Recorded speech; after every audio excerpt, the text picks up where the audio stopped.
have Nita now. Nita is one of our hosts, and she may start before Abhi can come back. Nita? So good afternoon, good morning to people from different parts of the world. Can you hear me? Yes. Can you hear me? Yes. Okay. So thank you very much for having us here. I'm here from Nepal Academy of Higher Education. It's been wonderful to know about this book and to be Professor Maresi and Dr. Christian Peters are two people with whom we have worked together. Yeah. And I'm very happy that maybe some of us are supervising our PhDs and we know how difficult the journey is. And sometimes it's also the systemic challenges that we all face, particularly because of the structural isomorphism that we all encountered at some part of our work. And for many of the candidates, PhD candidates, it's the typical grinding, which is more ritualistic grinding that they go through, rather than something that is very necessarily supportive of the new knowledge that is to be generated in this entire process. So there is so much that can be discussed about the PhD program, and here we have a book that actually talks about this entire process, which can go beyond what can be called as a process, because sometimes it's this creation of these processes, this systemic, the systemic effort that goes into it sometimes can even work as hurdles in the entire process of knowledge generation. And so we see that particularly some parts of the world have emulated the models that are existing in some others. And when we look at PhD programs, somewhere we feel we have forgotten the underlying principle why this kind of programs were needed, started, and definitely we have, I think, lost our way when it comes to evaluating what is expected out of a PhD project. And because sometimes it is measured only in terms of publication, and even the kind of requirements that are put across sometimes create more hurdles for a PhD candidate than actually helping them out in their journey of discovery that is set out in the beginning. So I think so there's so much the philosophical inquiry that should underline a PhD program that I think is being rediscovered through this particular book by Maresi and her team of editors and contributors. And therefore, I welcome each one of you present here for discussion on this book on behalf of Manipal Academy of Higher Education. Welcome to each one of you. Thank you. Abhi, can you be with us? Yes. Yes. Very good afternoon to all of you. My name is Abhinandanan, and I'm from the DST Center for Policy Research at the Indian Institute of Science. I'm very happy to welcome you all to this afternoon's book launch, the second launch for this book after the event in Bremen. Given our technical difficulties, I'll make myself really brief. From the Indian context, I just want to make one point, which is that our PhD enrollment have gone up by about 50% or so over the last 5 years. But our PhD graduation has not really budged. It has been around 25,000 PhDs every year. And I think that is indicative of the kind of setback COVID has unleashed on the system here. But because the enrollment has gone up, we should see its effect in graduation in the coming years to come. Given this kind of growth rate, and our government is very keen to increase the PhD enrollment and graduation in the coming years, given this kind of emphasis on PhD education, I think it is interesting and also a great opportunity for us to be hosting this event. So I welcome you all once again. I'm grateful to the editors who are here in this meeting and also the contributors who will be speaking about their respective chapters. And of course, I should congratulate the publishers, UCL Press, for making it open access. I think it's very important. Open access is very important for us at our center. And I'm very glad to know that this book is available in an open access version. So with those very few words, I welcome you all once again, and I hand it over to Maresi again. Yes, Maresi. and I'm actually a visiting professor right now in that center, and I enjoy it immensely. So let me say our explicit goal of that book is really to support the next generation of doctoral candidates and postdocs. And we really wanted to make sure it's all around the world. It doesn't matter from which country they're coming from and which discipline they're in, and whether they study in a joint PhD program or in a structured or so on. We all welcome you. And we hope our book is really a support for you and you as dissertation advisor or supervisor, as they call it. And we hope that really our reflective collective thinking across continents will advance, that all of you keep an analytical openness, creative thinking, and intellectual risk-taking. And you will hear more from me about this, even or specifically when nationalist agendas are more prevalent and funding of doctoral researchers and postdoc and the training is uncertain. So because of that, we have in a book, very unlike others, chosen not to write a dedication, but instead of that, we said, because of these accelerated crises in the world, we want to really, which we haven't come to fully to term with. So this is, we want to acknowledge them. And there is the health crisis, we all know, Corona pandemic, the COVID pandemic, man-made crisis, these constant wars in Yemen, Syria, Afghanistan, and now the outrageous war in Ukraine, and long looming environmental crisis, accelerated change, climate changes, and specifically also here in the Indian country, Bangladesh, up to Pakistan, floods, severe monsoon, hurricanes, lack of drinking water, and so on, lost harvests. Because of all this crisis, which forced us, as Nita already said, to really reflect on our fundamental values. And us as scholars who had the privilege of really becoming scholars and create new knowledge in a very complicated and complex world. So therefore, we want to apply a global core value system to doctoral education, because we think that's the way forward. That means not retreating into the academic ivory tower, but instead of accepting leadership roles based on these global core values. And the worldwide, in the meantime, doctoral education community, we can set standards and we can contribute with the next generation to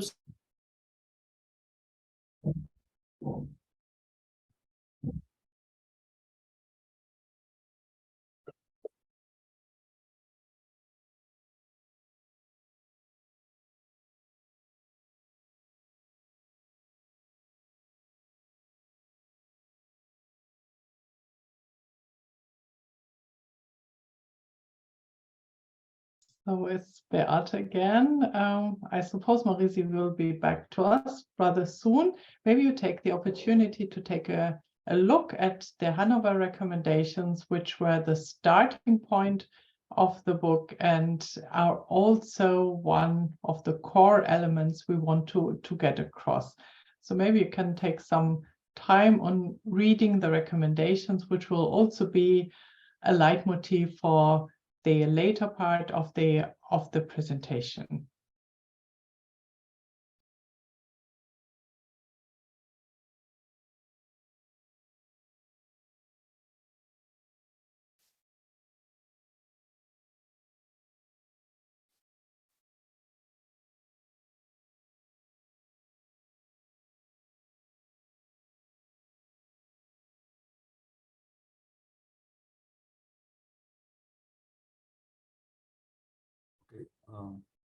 I think Maresi is back using a mobile phone, I think. And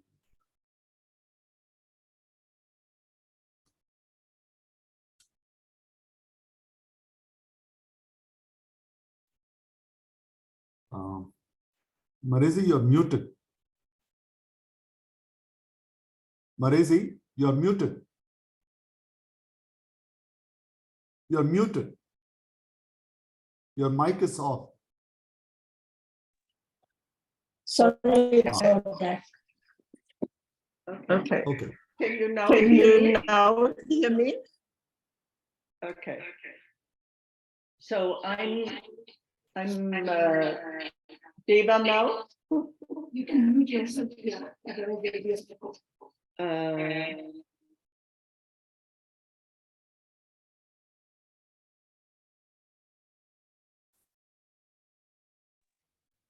Keep this here.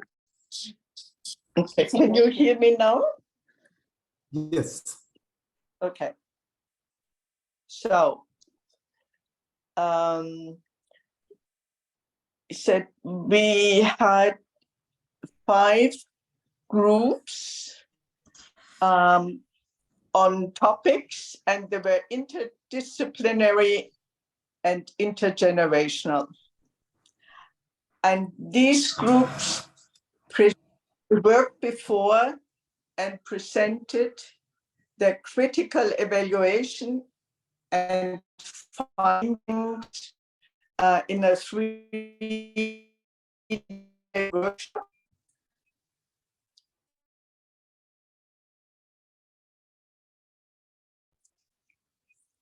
The way with hierarchical systems of social and structural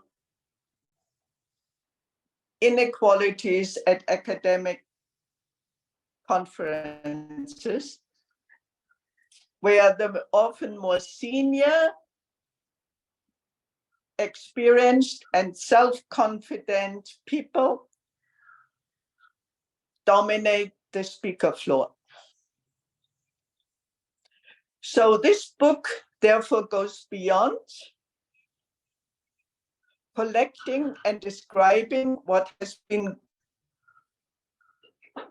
going on in doctoral education.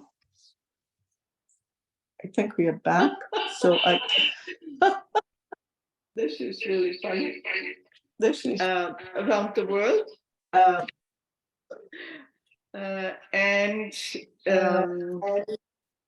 We then really came away from this whole experience, unlike what we thought earlier, that eventually doctoral education around the world will converge.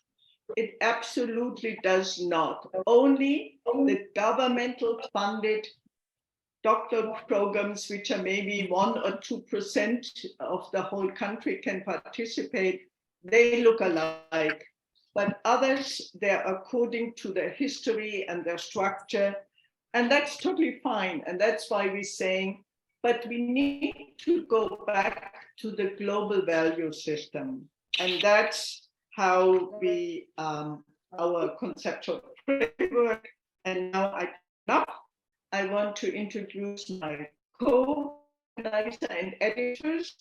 Not everyone is here, like David Bogle, who is the co-vice provost indeed, of the doctoral school at the University of College London. He is traveling today. And then also Ulrike Kohl, a former project officer at the Luxembourg National Research Funds, is right there. She was responsible for doctoral education, is not with us, but we're having Beate Scholz.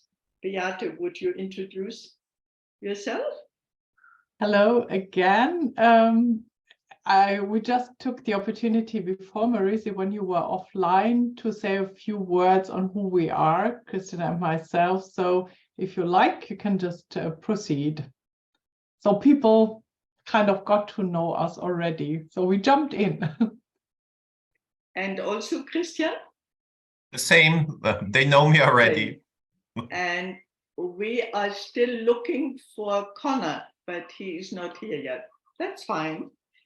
Then I have, now let me introduce Jonathan Johnson and Cheryl Walters. Jonathan is a person in the book who has written the prologue, and this was really, he delivered the keynote at the public conference, and where he delivered further on our last recommendation. You saw up front the slide, and really on developing original, responsible, and ethical thinker. And I said, Jonathan has been, or is right now, a distinguished professor at the University of Stellenbosch in South Africa. He's also the president of the Academy of Science in South Africa. And I have to say, Jonathan was the first Black president of a historical white campus in Bloemfontein, of which just one of our presenters today, Deva, just came back.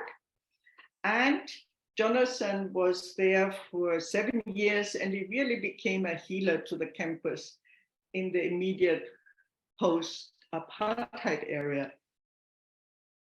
I always said, as German, I would need to say Dr. Jonathan Johnson, but what I think is really important, what you want to take away from him, is the words I never forget. And Jonathan said and wrote, there is emotional intelligence, not just intellectual intelligence. And if you have to include this in your strategies for change. Jonathan. Thank you very much, Maresi, from the southern tip of Africa. Let me just check, first of all, that.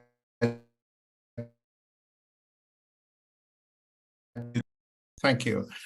Want to once again share a few thoughts with you on this amazing book that my dear friend and colleague, Professor Maresi Narad, and her team have put together.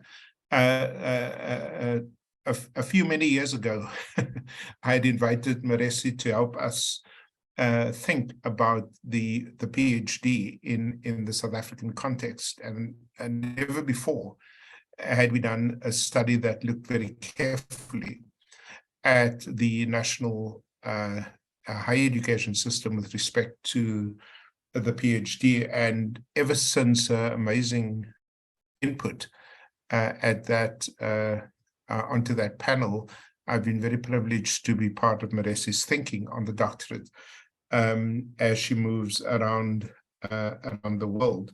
I want to begin by just saying that I was pleasantly surprised, Maresi, by the very favorable citation of your book in a recent issue of Nature that carried the title, PhD training is no longer fit for purpose, it needs reform now. And so that is a wonderful shout out to the book. And it captures, I thought, some of the key issues that you and all of us were trying to address.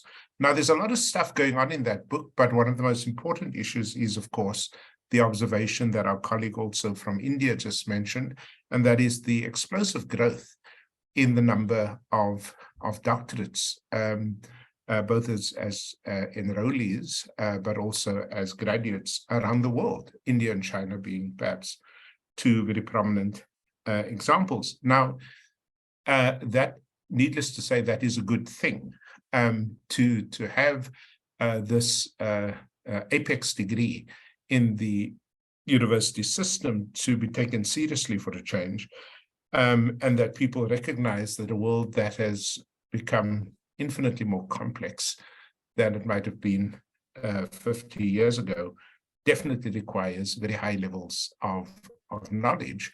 And the PhD or the doctorate more broadly is obviously an important way in which to do that. Our role as social scientists, my role as a social scientist, is to not simply applaud these very positive developments, but to ask questions of those trends, is to look behind the enthusiasm and the passion, and to sort of say what else is going on here, And so in the book, I draw attention using the perspective that I bring from Southern Africa to ask questions that might have import more broadly with respect to how we think about the doctorate. So there are two issues that I very briefly want to lift out of the chapter that I did with my colleague, Dr. Cyril Walters, at Stellenbosch University, and she is a very sharp thinking person with respect to all of the work that we do. But we raise two issues. The one is the issue of exploitation.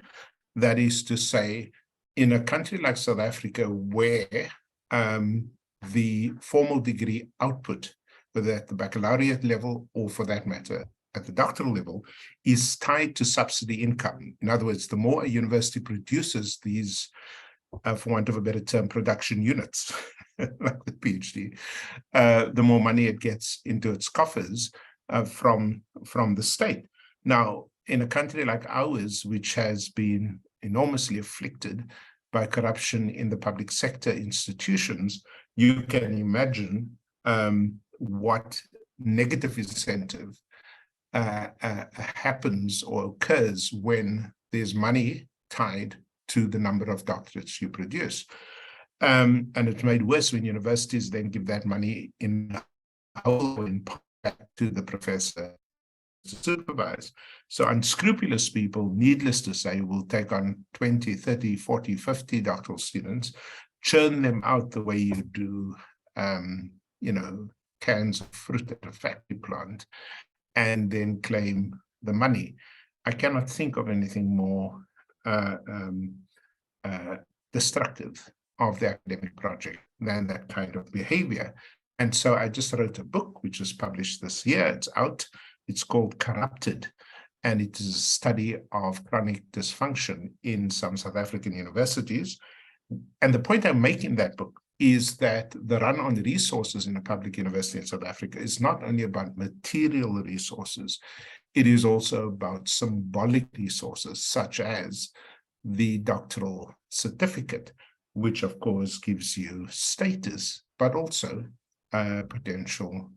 potentially better income. And so that is a warning, clearly, against the massification of the doctorate if in the process it leads to the kind of corruption that we see, the negative incentives that come in certain parts of the world with state funding for the PhD. Now, when you talk about values, one of the things you need to talk about is, and I'm going to mention three values that I think are absolutely crucial if the project, the doctoral project is going to succeed in the world. The one is that we need to think about the doctorate not only in terms of the obvious, in other words, producing more learned students, but students carry with them a particular set of attributes, one of which I call criticality. Now, I don't know how, if I may just give a few examples, how do you do a PhD in the climate sciences and not talk about the ravages of the capitalist economy that enables and sustains the distress we see in the environment today? How do you do a PhD in vaccinology and not talk, in the light of our recent experiences with COVID, about vaccine nationalism? How do you do a PhD in my field in education and not talk about whose knowledge matters, especially for those of us in the global south, whose knowledge actually carries weight? A movement, as you know, that in the past few years has gained incredible momentum around the world, from Southern Africa to Western Europe to North America, and that is decolonization. There is a renewed awareness of the fact that knowledge is not equally distributed within a country, but also across countries, and that we still dealing with an enormous legacy left, an epistemological legacy left to us by the colonizer. And that, I don't know how you do a degree in education, a PhD, without talking or referencing that. And finally, by way of example, how do you do a PhD in migration studies, whether your perspective is human geography or political science, and not talk about xenophobia and the economics of inequality? That's what I mean by criticality. I certainly don't mean that every PhD must be reduced to a sort of crude understanding of politics. I am suggesting that criticality implies that I think of my work, my doctoral thesis, as the famous curriculum theorist Michael Apple might have put it, to think about it relationally, in relation to society, in relation to economics, in relation to sociology, and not only with those narrow lenses focused on the technical peculiarities of the discipline, which of course leads me to a second value or attribute that I want to argue should be part of any doctoral training, and that is interdisciplinarity. I take it we can agree that the problems of the world do not come towards us in the form of disciplines. It comes toward us in the form of very complex problems. And again, since I've just put out with colleagues another book on the subject, take again the issue of COVID-19, the pandemic. It took countries around the world a long time to realize that the problem that you had with COVID-19 was not simply a biomedical problem. Okay, so the early panels that were set up, certainly in South Africa, I know for a fact, in other parts of the world, were doctors, were immunologists, were vaccinologists, were medical people. It took them a while to understand that a narrow biomedical focus was not going to solve the problem in, for example, poor communities. I give a very good example from South Africa. We simply swallowed the language of social distancing, for example, from the Western world, right? But how do you do social distancing in a shack? How do you apply those norms in which come from a strictly biomedical interpretation based on assumptions about the middle class status of the target population? How do you do that when you have a family of 15 living in a shack? The concept of social distancing is completely appropriate. But to see that, you don't need a medical scientist. To see that, you also need a sociologist. You also need a psychologist. You also need an anthropologist. And that is why whatever PhD or doctorate is being done, it has to include a sense of the many disciplines that help us explain the particular problems under investigation. Otherwise, I think that doctorate will be anemic in the intellectual sense, intellectually anemic with respect to its understanding of a complex world. And finally, I don't believe you can do a doctorate today without also, for want of a better term, having a sense, not just of criticality and interdisciplinarity, but also internationality. I know that might not be a word, but I have to do some alliteration here. Think about this. Imagine somebody in Delhi, in India, doing a study on, let's say, poverty and cardiovascular disease, the relationship between the two, and is only does a sample, theoretical work, empirical work in Delhi. Never been to other parts of the BRICS countries, for example. Let's just take that as a starting point, in which we ask questions of, but what else do we know about the relationship between poverty and cardiovascular disease? Who else is doing interesting work in this? What work is, and how can we, by working together, bring our respective insights into the solution of the problem? I have trained far too many doctoral students over the course of my academic career, but I don't know a single one of them that I did not send to another country to engage, whether it's through conferences, through seminars, through field trips, to engage with colleagues in other parts of the world, because the power of international partnership, the power of collaborative insights, the power of thinking how something unfolds in a different context is what gives the thinking doctorate, as we call it, its power and its authenticity. And in this regard, I am so delighted that the second book launch is being held in India with colleagues from around the world, including myself, attending. And this is, in fact, what Maresi does as a professor, as part of a commitment to knowledge, to understanding, but most importantly, to our common humanity. And for that, I thank her. Thank you.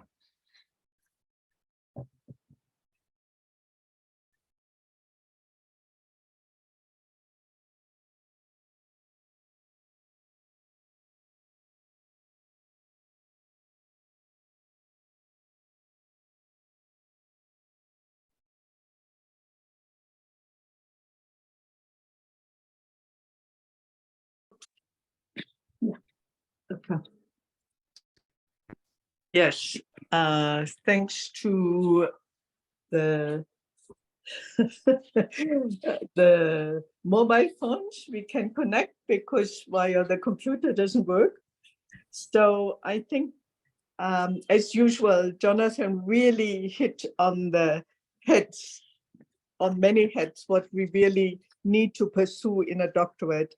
And so I just say briefly, there are, because I was asked here in India to say something about what are the main trends. And we found 8 major trends in the last 20 years. And actually these trends, reforms and changes. Okay, we are back now. How do I turn this off? Deva, I don't need it anymore.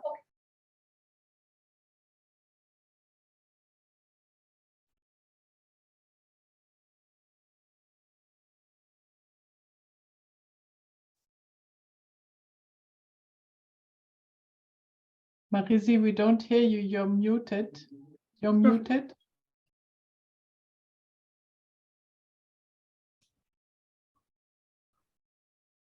Okay, now it goes again. I said, after Jonathan, I want to just mention 8 trends during the last 20 years, because my Indian colleague asked me to see what's going on in the world.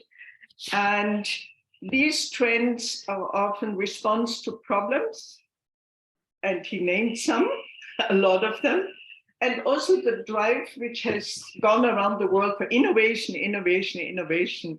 And the wish, of course, of good trained labor force, but often, and unfortunately too often, looking good in international ranking has been an issue. And so more PhDs were governments wanted to produce. And I think in many countries, governments didn't understand or forgot that there's not such a thing as a direct link to producing doctors like mushrooms or like something. But you need to have in place, and Jonathan alluded to it, really high quality research people, a mentoring environment at the university, and collaboration with a wider sector of society. And also a wider sector of the labor market who then accepts people with a PhD. So first, I already said increase in PhD production, more international students will come, more women, more underrepresented in many countries. The traditional purpose had been questioned, and now one sees a wider range really what the PhD prepare for, employment in business, industry, public sector, government, non-profits, and so on, away from being the steward of one discipline to really thought leaders in a knowledge-intensive society. So also trained with practical skills of being a leader and working interdisciplinary, cross-sectoral collaboration and so on. Changes are also in different forms of the doctorate. We have applied doctorate, specifically in the arts and health fields. We have accepted now as dissertation, and not only the one author individual monography as dissertation, but co-authored papers in journals. Also, an emphasis is now, and that's important, and Nita alluded to that, the research, not only the research outcome in terms of publication, but really train ethical research people. The first change in institutional structure in many countries now, right? We have centralized graduate school whose mission is it to oversee or help and be a catalyst for doctoral education. And we have systems, not only one supervisor anymore, but at least two or even a committee. The first change is that government wants to constantly steer and give only money to STEM fields. And the social science humanities are more and more underfunded. So we really need to work against this. There's professional development, which is good. In some countries, even mandatory training for doctoral advisors, professors, and also professional skills development and leadership training for doctoral candidates. The seventh change is the whole squeeze of efficiency. One squeezes shorter time to degree, one squeezes more completion rate. And then of course the question is quality. You can read in the book where we see problems with some of this squeezing time and efficiency. And the last, the eighth trends is since the 1890s till now, we see more and more really researching doctoral education, and not just by people like me who have a degree in higher education or sociologists or political scientists, but from all disciplines. And we see more explicit journal. And this is where I just give a broad overview and people can ask, of course, in the question. And now I'm passing on to our next and more in detail people. I'm passing the torch to Dick Stragnall, who was the graduate dean of the University of Melbourne for many years. And because he is on a field trip in his field, being an entomologist, he sent us a video. And please, Pragya, could you play it for us now? Yeah, yes, sure, Professor Macy.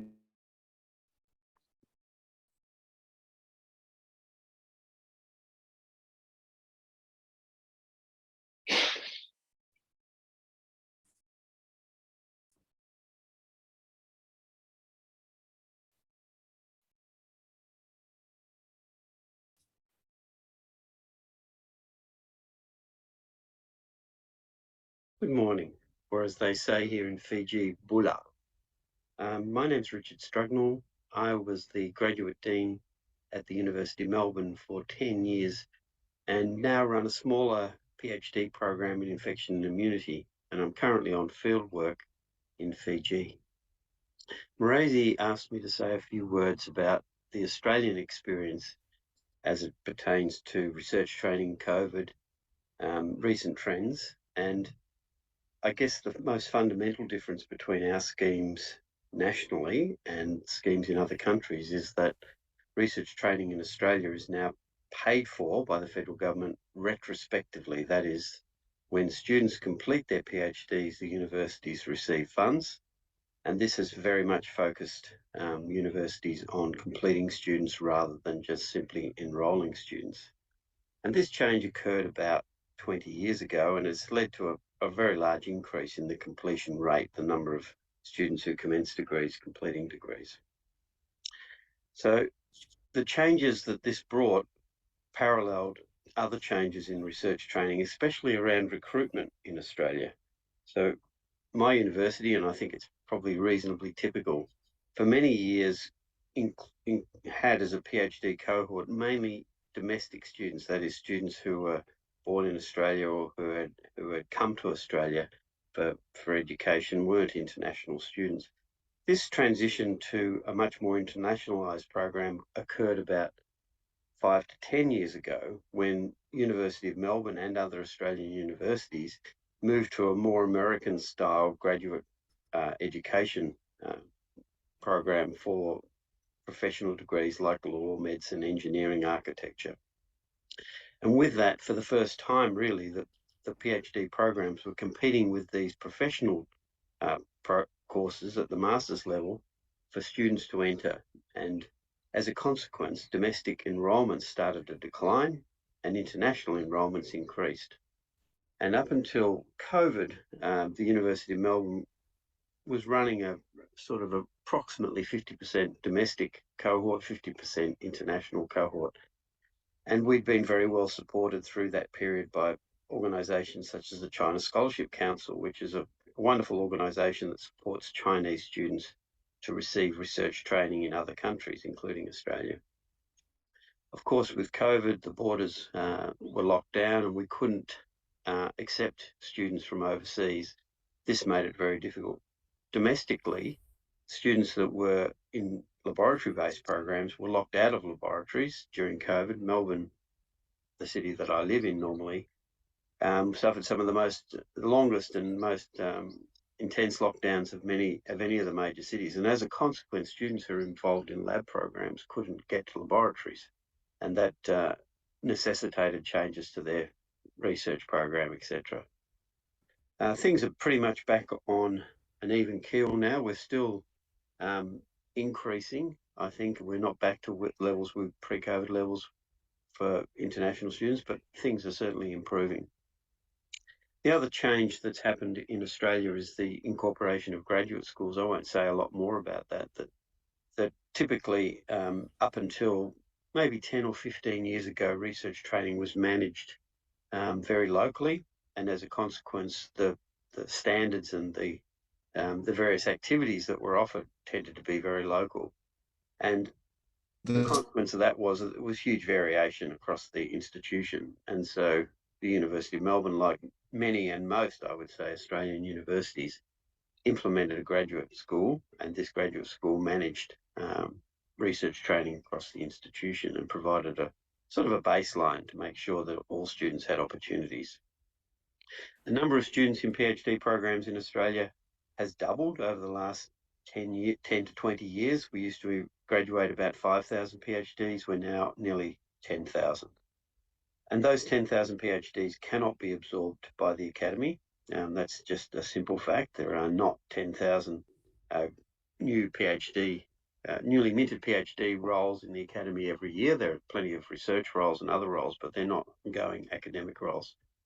And so part of the responsibility of institutions is to provide students with opportunities in their graduate programs to learn about other employment, if you like, to understand what it is that industry needs, for example, if a student's going to move from the academy into industry. These are just some of the recent changes.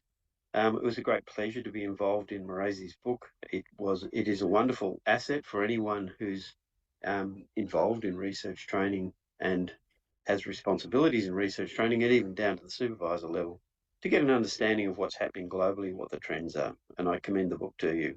And thank you again, Morasi, for including us here in Australia, or here in Fiji, as it happens. Bula.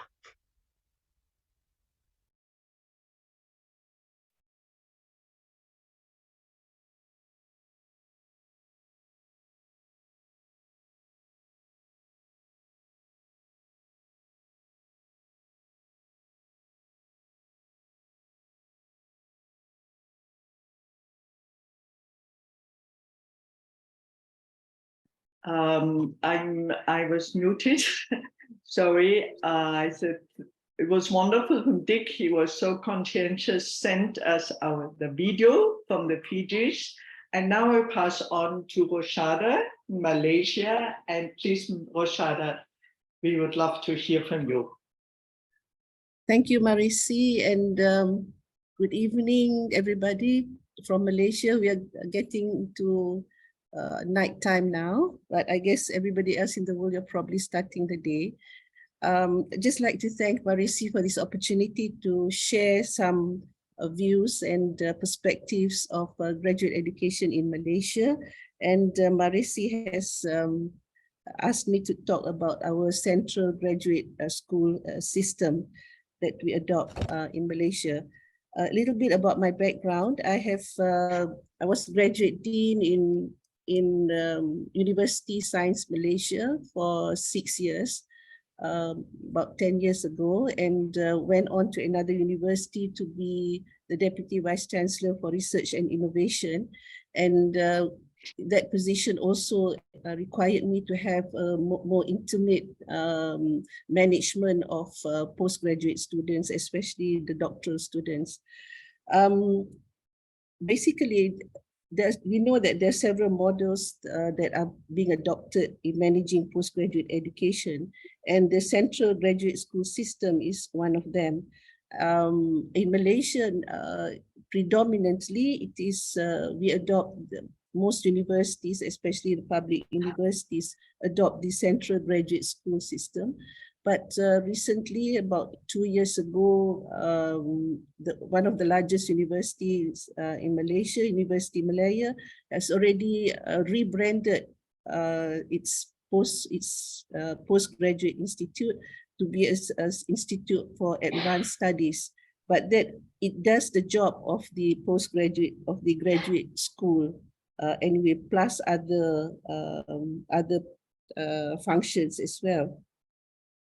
Now, in Malaysia, the central graduate school system has an overarching supervision role for the development of postgraduate education in the university, except for the development of discipline-specific programs, which is left to the faculty or the school.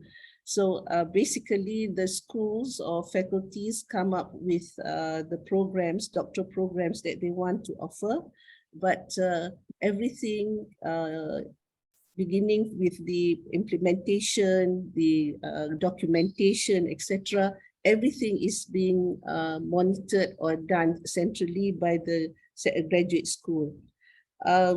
The graduate school has got a lot of functions. In the book, we highlighted about 6 functions, and Marisi also mentioned a little bit, just now touched a little bit on it.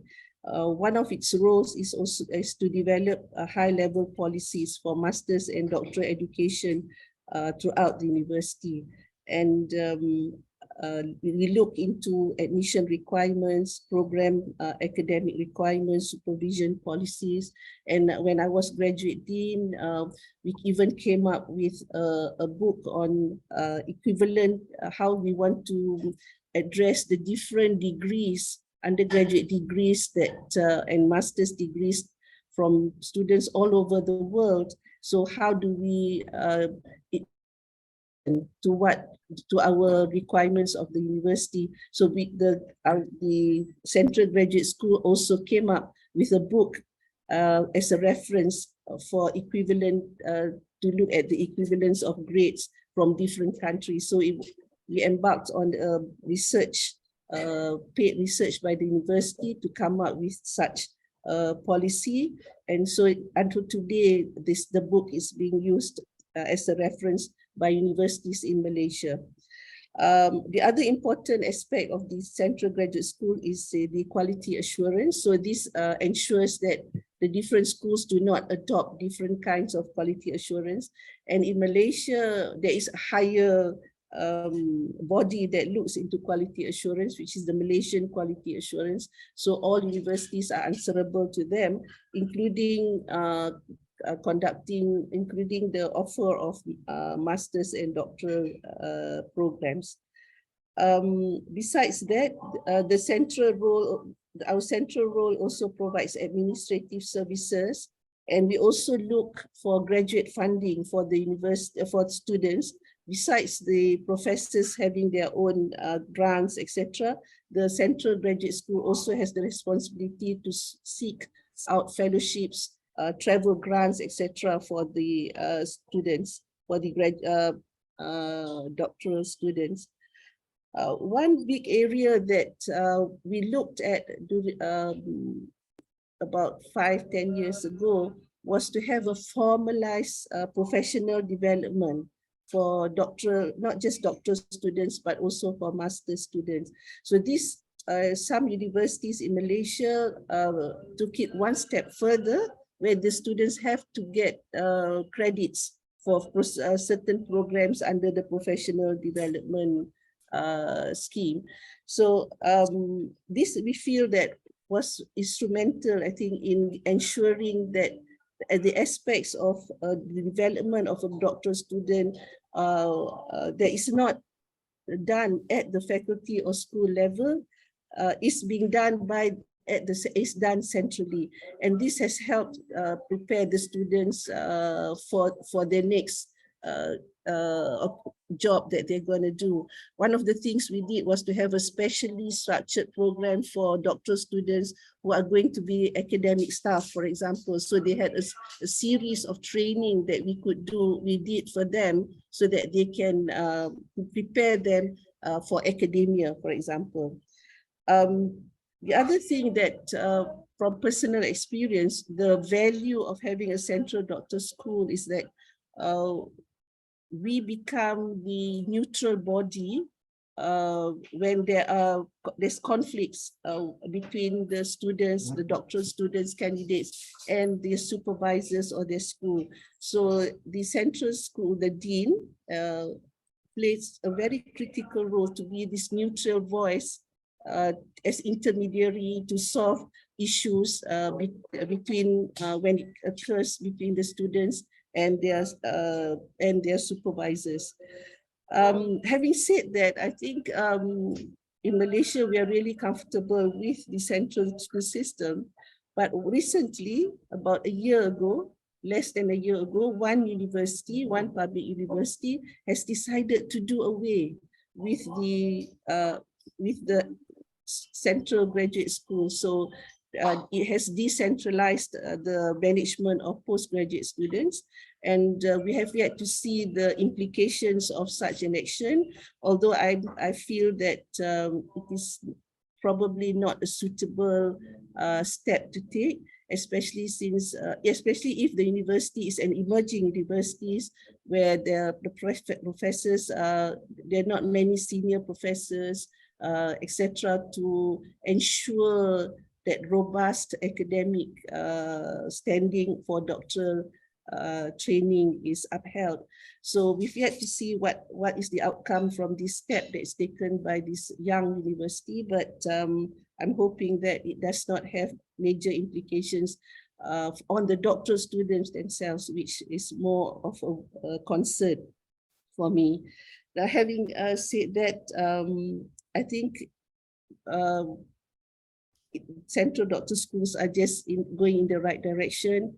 As the keynote mentioned just now, we want to ensure that there's transdisciplinary approach to research, and by having a central system, it will help to move this agenda in a real positive way.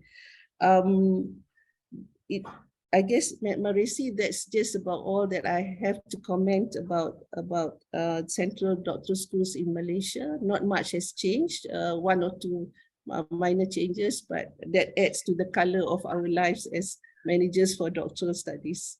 Okay, thank you very much, everyone, for listening.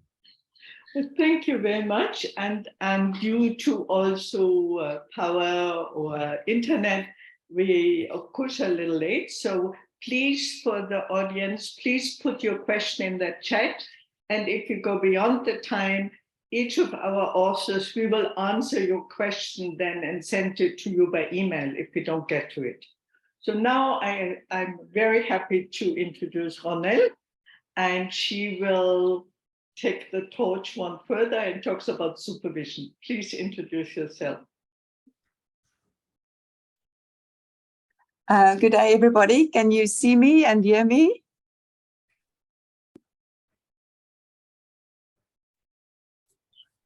Okay, I'm assuming you can. Yes. Yes, yes, Thank yes. you. Okay, so I'm going to talk to you about the chapter in the book in which we explored how doctoral supervision has changed over recent decades and also considered ways in which it could be enhanced. The working group in this chapter included supervisors and researchers from across the world, from different institutions and different disciplines. And I'm just going to summarize three things that became clear in our research for the chapter.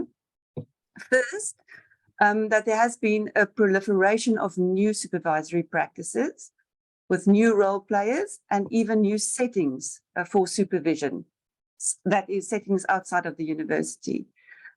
Second, that none of these innovations should be labeled best practice in some kind of universal sense, that some innovations might be attractive and possible in one context, but not necessarily in another. It's worth bearing in mind that the purposes of the PhD are often contested, and there might be tensions between the various purposes that we ascribe to it, and we have to bear that in mind when we look at changing our practices. But despite this caveat, the third conclusion we drew is that doctoral supervision can be innovated and strengthened by finding innovative ways to work around the limits of our various contexts and also to exploit some of the hidden opportunities presented by them. So given these remarks, I think it's fair to say that our chapter speaks to the second Hannover principle that you saw on the screen, namely to foster diverse ways of operating, embracing diversity of cultures, of people and universities. But our chapter also links to another Hannover recommendation, namely that we seek to extend and translate knowledge for the public good. Given the tremendous global inequalities we face, we cannot simply assume that academia and research automatically serves the public good and not perhaps only a particular part of the globe or a particular sector in society. I think this chapter on supervision is an interesting read because it's structured around 4 vignettes written by members of the working group. And we asked each contributor to explicitly focus on aspects of their case that represented innovation in supervision in their contexts. So we feature cases from Japan, South Africa, Germany, and the United States, and include examples from both the natural sciences and the social sciences. From these vignettes, we draw the following major trends in doctoral supervision. We see more collective and collaborative forms of research supervision, moving away from single supervisor-student dyads, and the introduction of group or committee supervision in contexts where this hasn't been common practice before. Group supervision, we saw allows for peer learning and support, for supervisor development, and for the involvement of multiple disciplines in the research project. Supervisor committees also allow for the broadening of doctoral education by having people from industry or community groupings sitting on the supervision committees. We also detect an increased structuring of the doctoral experience through the introduction of programmatic elements. For example, cohorts of doctoral students moving through a doctoral program together, more formal and standardized application and selection processes with more explicit selection criteria. There's also the introduction of coursework and other prescribed activities with defined learning outcomes. That's in contexts where this hasn't been common practice. There's a regular evaluation at key milestones. And of course, the introduction of the upper time limits for thesis completion. We also see that equal importance is placed on a rich and supportive institutional environment that supports the supervision of doctorates beyond the supervisor team. The people involved in creating such an educational and nurturing environment has become more diverse to include mentors, support, and administrative staff. I'm now going to hand over to one of my co-authors, Aya Yoshida, to talk about one of the vignettes in this chapter. And it's a particularly interesting case of an engineering PhD in Japan. I think this is an exemplary case of some of the trends that I just referred to, in which, in their case, research becomes part of the innovation and restructuring of an entire industry in a country, and in which industry partners are part of the PhD project from the very beginning. Another striking feature of this case that I found personally very encouraging is the inclusion of social science advisors for engineering PhDs. But Aya will give you further details of this case. Thank you, Aya. And can you unmute yourself, Aya? Okay, so I will make a presentation as an example of this innovative program. So let me show my. And Pragya, you show us the wonderful. All right, thank you. Okay, let me introduce an innovative multidisciplinary doctoral program in Japan. It is called Power Energy Professionals in the Faculty of Advanced Sciences and Engineering, Waseda University in Japan. It is by university.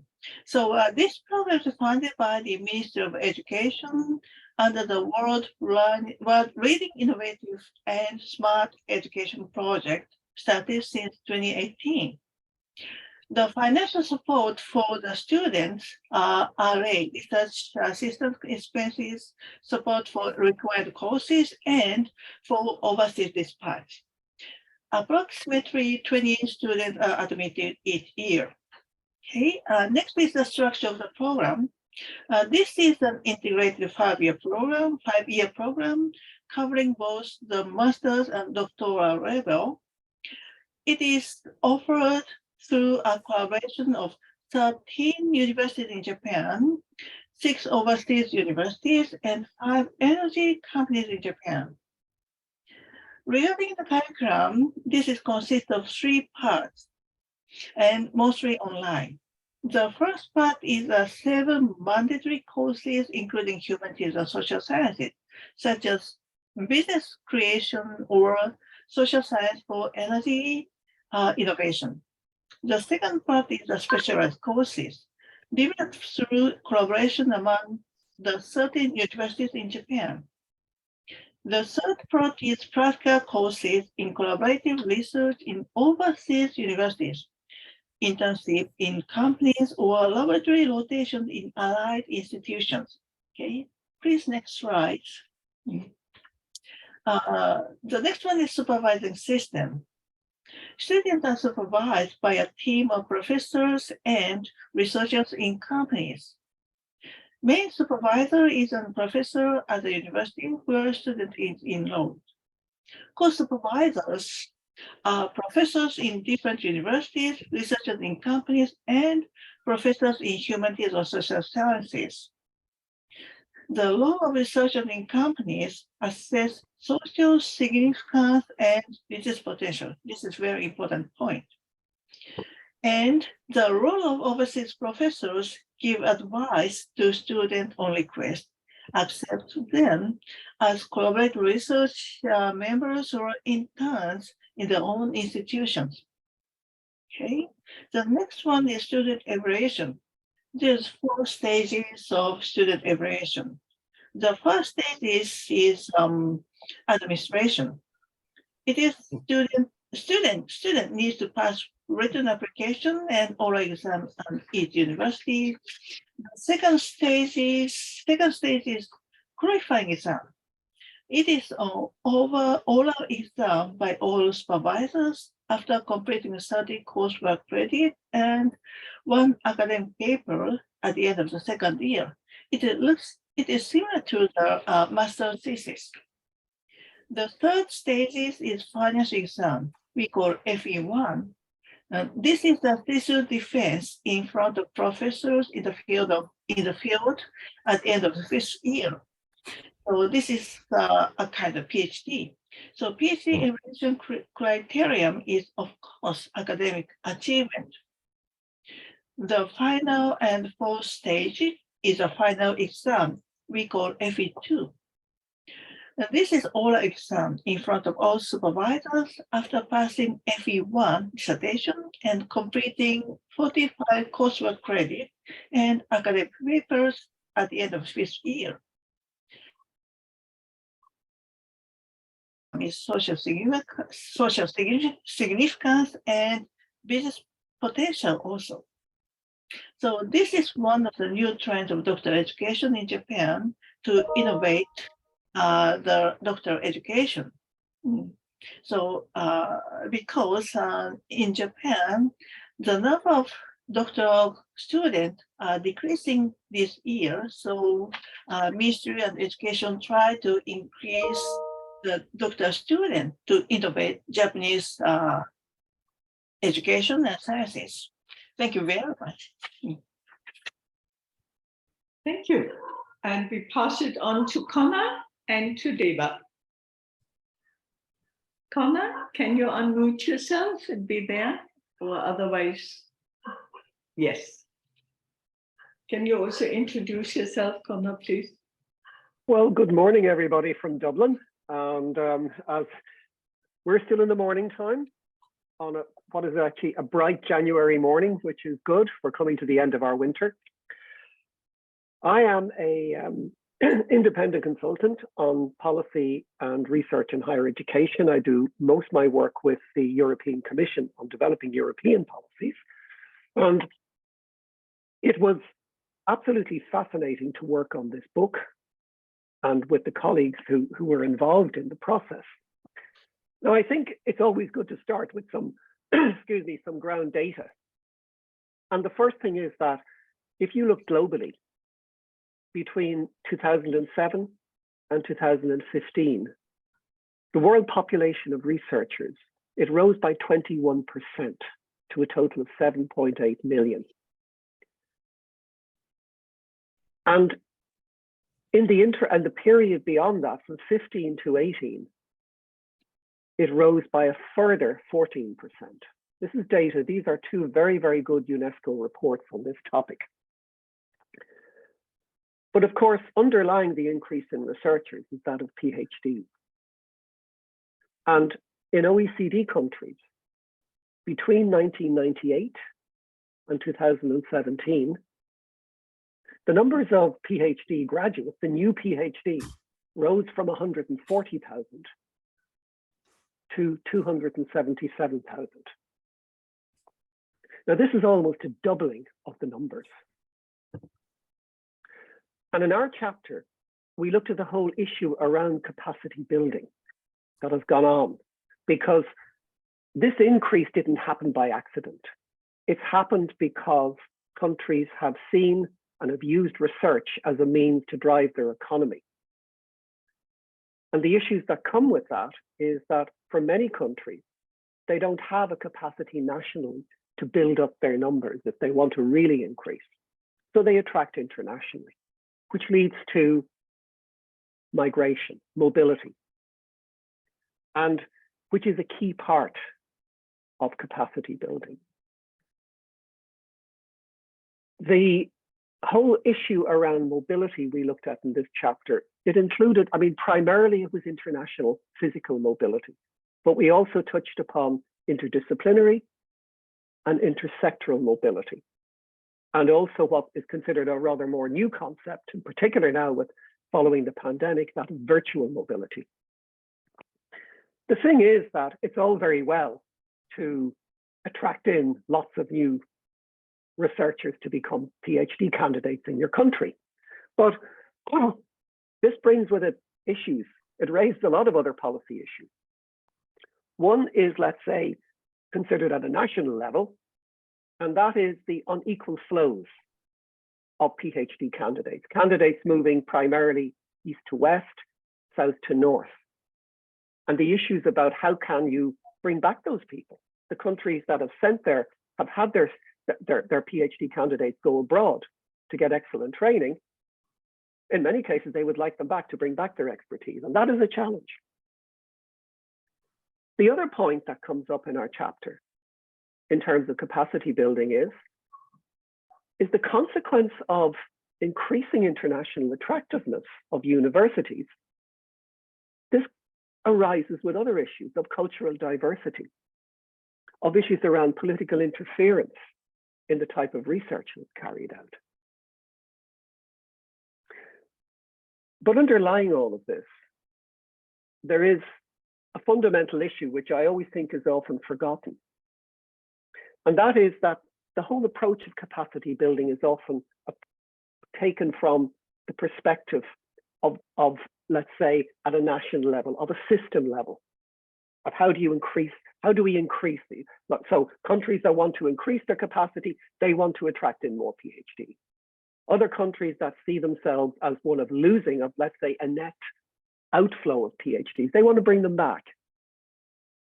But often what they forget is that PhDs are people, individuals, who, when they choose to embark upon a PhD, are effectively taking a life decision, and often a life-changing decision, especially if you move to a foreign country. And that will impact your future career. It will impact how you live. It will impact your future partner in life. And therefore, one always needs to keep that perspective of the individual versus the system. Because if you don't have capacity building systems in place, which make it attractive for individuals, both in terms of their academic and research life, but also in terms of their personal life. Because very recent work by the international scientific magazine Nature has carried out surveys on PhD students. And what they have found is that the biggest issue for PhDs is work-life balance, stress, finances, the future, what is going to be their careers. So these are things which have to be at the core of capacity building. Now that is really an overview of the type of issues that were treated in our chapter. But I think now to drill down and to make it more, let's say, more tangible in terms of one country, I'm going to hand over to my colleague, Devasmita Chakravarti, who I think can give you a very, very clear perspective on all of these issues from the point of view of India. Over to you, Deva. Thank you. Thank you, everybody. Thank you, Connor. I hope you all can hear me fine. Yeah, all right. Thank you so much. I am a little bit about myself. I am an associate professor of educational innovation at the Indian Institute of Management in Ahmedabad. I've been here for the last 4 years. I primarily grew up in India, but in between, I've spent about 10 years training and working in the United States, and also 2 years working in Germany. And this context is important because this has helped me to look at the two very big educational systems. You know, India is the third largest educational system after the United States and China. And interestingly, it's through the process of working on this book and working for the conference after I met this group that I started to get a much better perspective about doctoral education in India.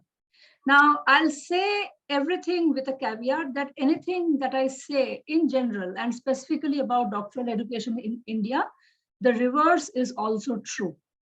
So anything I say cannot be generalized to the larger population, to the larger country. And having said this, to understand the evolution of doctoral education in India, we have to understand a little bit about the history of the country. Not too long back, but we gained independence from the British in 1947. And for a long time after that, we were left as a very poor country whose prime purpose was nation development.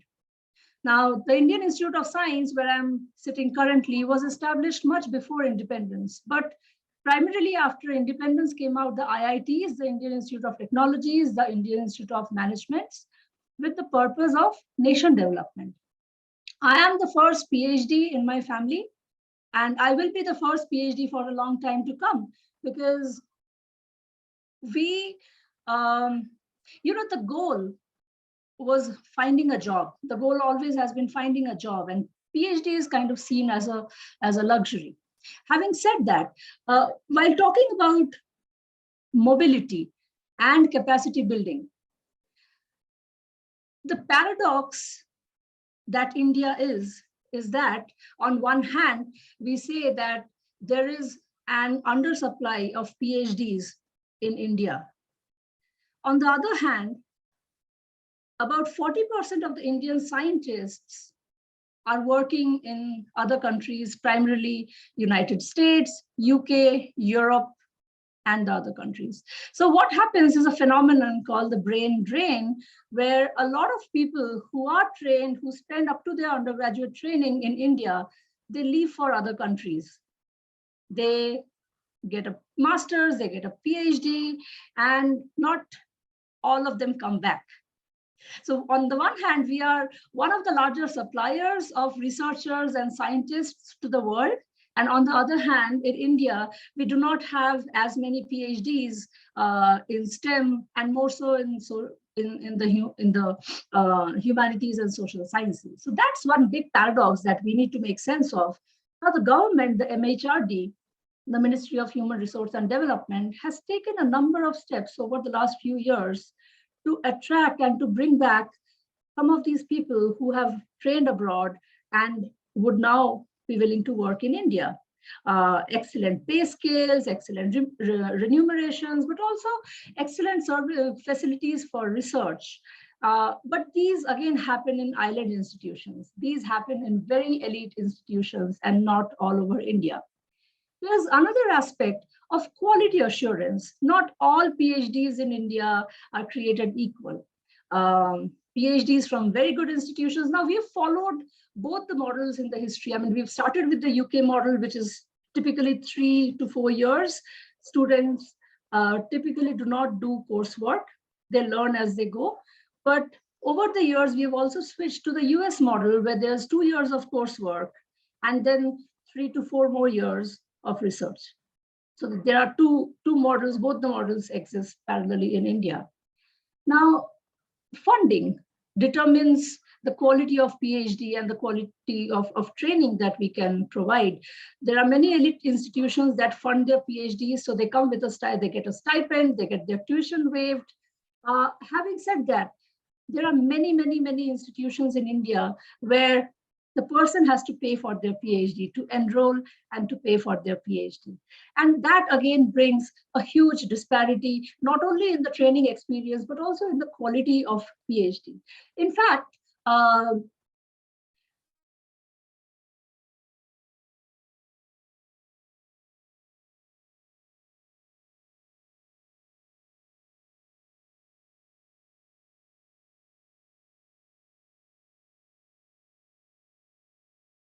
now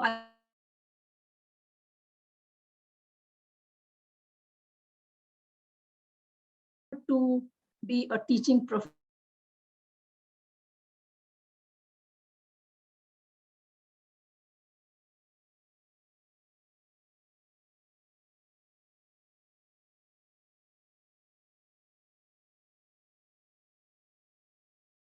Actively pursuing research. And this kind of brings a disparity in the quality of PhD.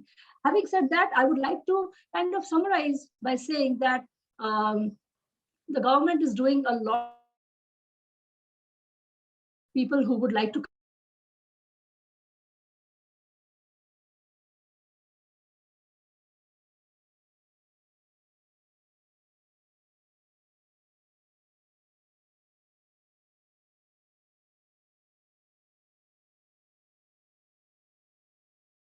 that we want to do instead of this constant pressure of getting a grant and then waiting for the research to happen.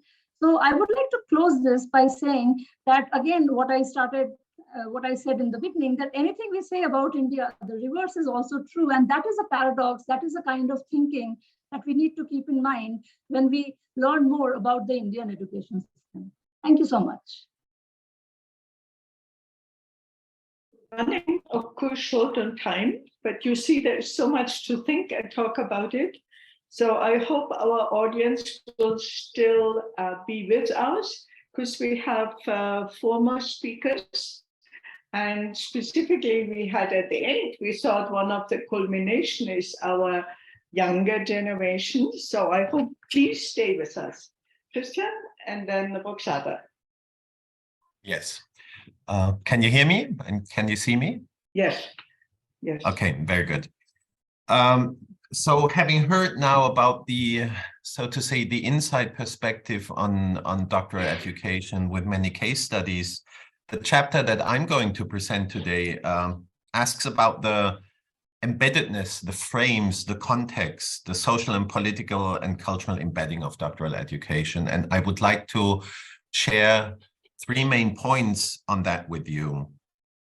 We've heard that several times today, that there are we are living in an age of contemporary crisis and permanent crisis, and the world obviously is facing global challenges, and these global challenges also manifest in a broad loss of trust in the institutions of knowledge production.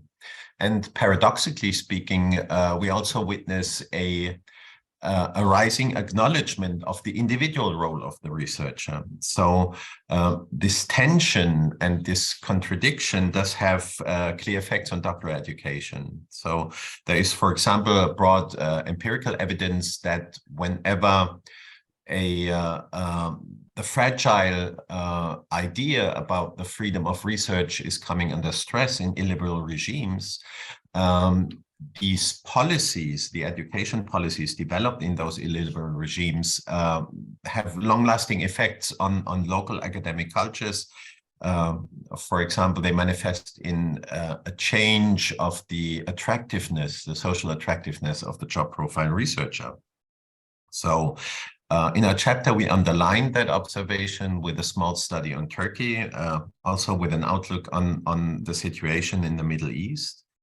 And so if we are in that age of permanent crisis, it's also clear that there is an importance, a political, a social, and a cultural importance of the individual work of the researcher. Jonathan has wonderfully talked about that when he was asking the most relevant questions about the context of the research question in the natural and in the social and human sciences. And consequently, we have to, as the organizers of doctoral education, we have to safeguard the motivations of ECRs to contribute to solving real problems. Of course, also theoretical problems, problems embedded in the sciences themselves and the research dynamics that they develop, but we also have to address real problems, and we have to do so without losing sight of the principal neutrality of the researching mind.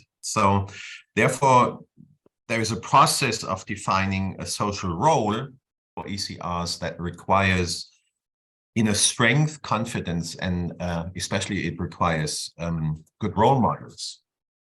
A second question that our chapter addresses and concerns is what I would call the ethical maturity of science. You will hear more about research ethics in just a couple of minutes by my wonderful colleague Roxana. But the ethical maturity of science is, of course, the extension of the question that we are asking as scientists about the world and extending that to the university itself. We have to ask ourselves, how just and open are these knowledge-producing institutions that we are working in? Jonathan has addressed that issue already when saying that many universities in the Western Hemisphere, in the Southern, in the Northern, in all of them hemispheres have recognized the importance of academic decolonization and the fostering of equality and diversity.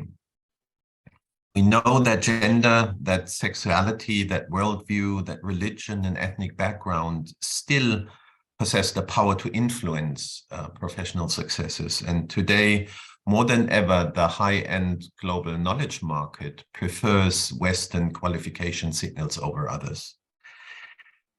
So to make academia more just, a first step involves acknowledging those inequalities that continue within the current research system. The second step to propose change involves drawing upon all knowledge resources worldwide. So it's very important, this sentence. There can be no global social justice without global cognitive justice. And therefore, our chapter and the whole book calls for an ecology of knowledge approach. In such an ecology, all knowledge systems are giving equal opportunities to contribute towards building a more just and a more democratic society, as well as one that is more balanced with nature.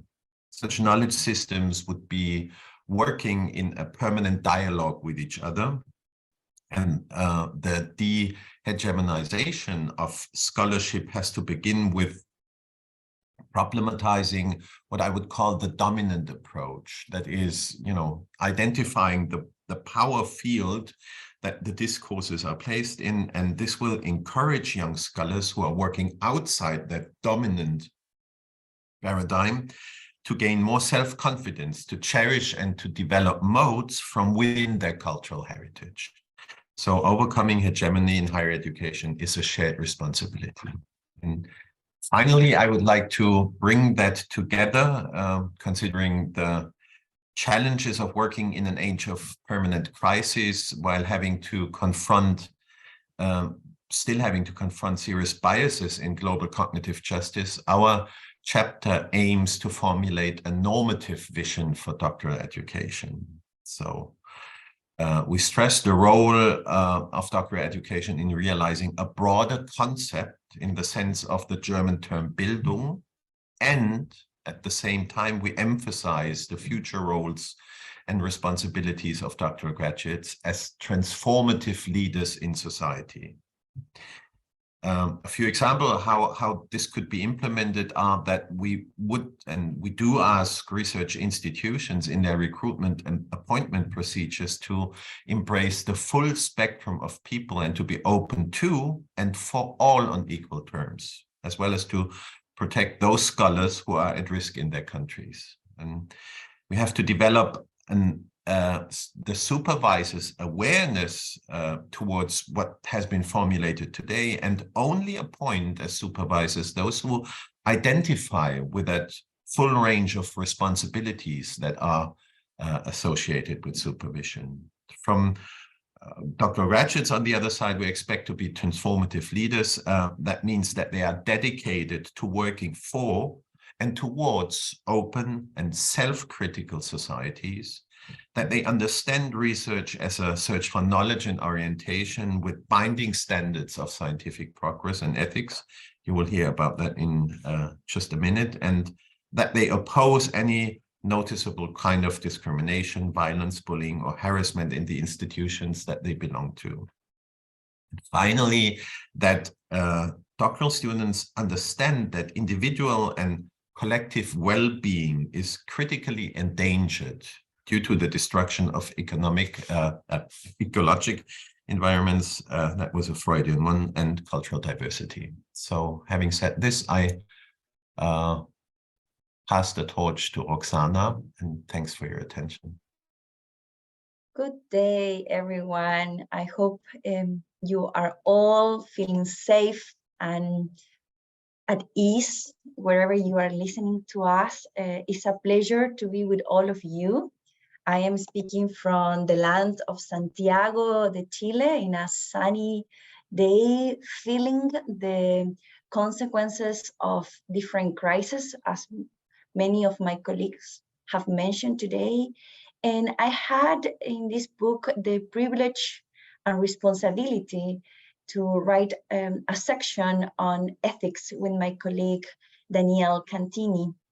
And in that chapter, we raised this question, considering all what has been said already, in terms of the role of doctoral education, dealing, addressing, questioning, pushing beyond those crises. What is the role of doctoral education in an increasingly complex, interconnected, and still very uneven global society? As we have said, crises have different levels of impacts, and people, lands, waters, territories that have been at the margin in the semi and the periphery have paid the largest and the greatest consequences of those crises. So we highlighted two very important roles of doctoral education in this chapter. First, the authority, the prestige, the power that people that get PhD have. So the role of doctoral education in training future leaders. And second, the role of doctoral education to drive research agendas, to drive research questions. And the role of ethics in those two responsibilities is crucial. Ethics have been understood in recent years, and we see it mainly as in a bureaucratic term, and I say I'm thinking of all the compliance associated with research ethics. And I say we in terms of a researcher, an assistant professor now, sometimes we forget about the philosophical question behind of ethics. So we get busy filling those forms, trying to demonstrate that we are meeting the compliance and the requirements that exist within these review boards, that this is a regulation that has spread out across countries. Before, in the 50s and the 60s, existed in very few countries. Now we see it almost across the globe with different level of emphasis, of course, but strict regulation. And we forget about those philosophical questions. And this chapter, we used a heuristic framework of research ethics where we ask 3 questions. What is true? What is true? What is fair? Fairness? And what is wise? And true, of course, we jump in and relate about the nature of knowledge. But specifically here, we are, in addition to make visible the positionality where we are speaking as researcher, we deal with this question with all the aspects associated with research integrity. As a professor, as an assistant professor, let me put it right, that is currently working with other PhD scholars, I know about the pressure of publishing.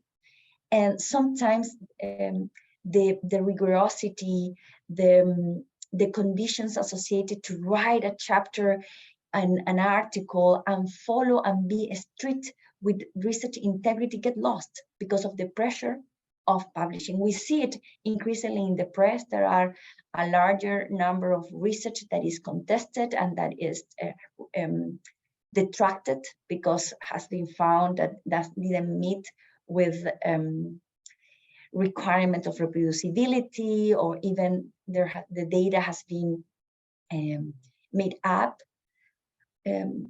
skipping the procedures and the research ethics, the commitment to do and conduct a work that is loyal to the findings that we are revealing in the research.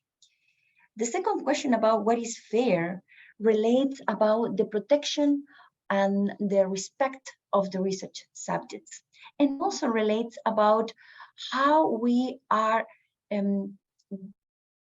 relating with the findings and how we are making those findings available to the population that we're studying.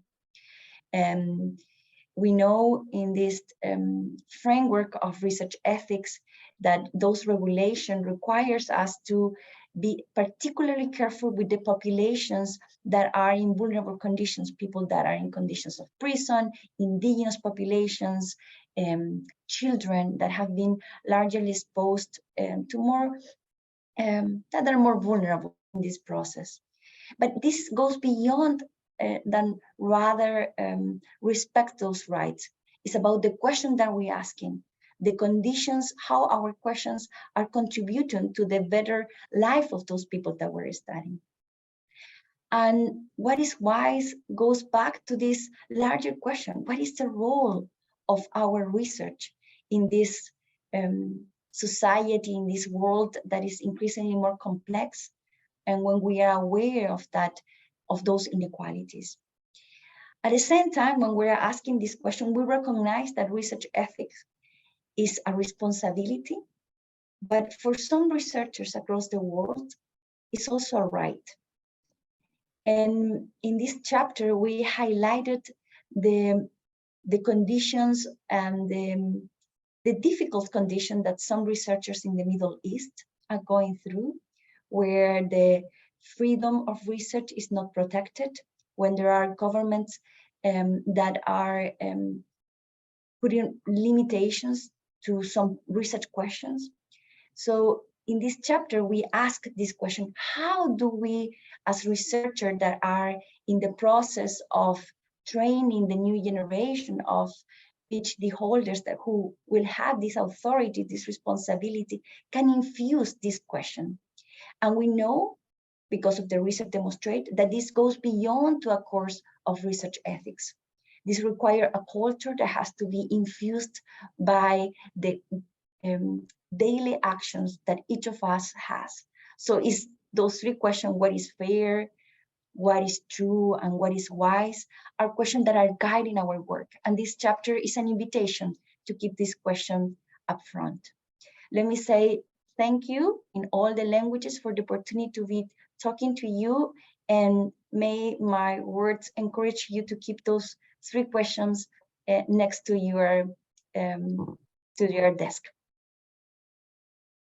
Thank you very much. And now we hear from our last two contributors who wrote also a wonderful chapter.